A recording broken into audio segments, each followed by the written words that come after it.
guys, welcome to my website. Is God real is obviously the topic of my website, and I chose this theme because it's something that's near and dear to my heart, and I knew I could talk about it a lot. So that's why I chose this theme. You can see this is my index.html page here.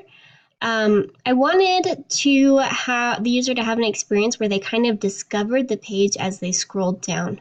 So that's the main that's the main motive behind all of my design decisions. So as you can see here, as they scroll down, they discover these different images and different ideas about who God is and why he is and who we are.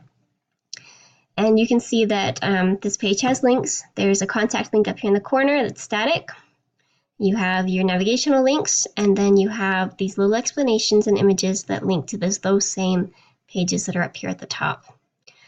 Then when you go to those pages, you can see that it's a little bit more obvious now. This has a background and this as well that are transparent so that the user can see this image back here, and as they read, they kind of discover more about the image. It's not immediately all right there.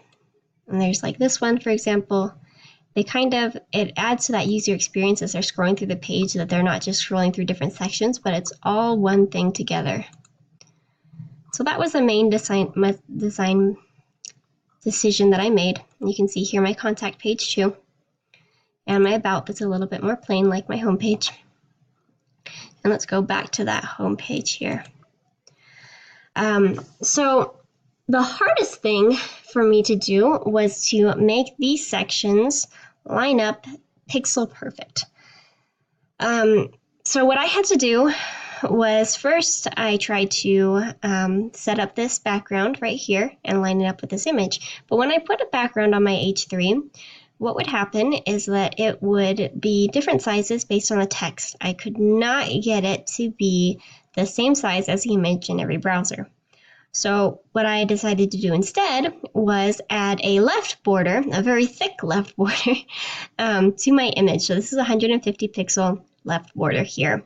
And then I forced my H3 on top of that border. And then with the block quote, I couldn't get it to line up right with all of these edges and to be the same height and width in all of these sections, despite how much text is inside of it. So that was a big issue.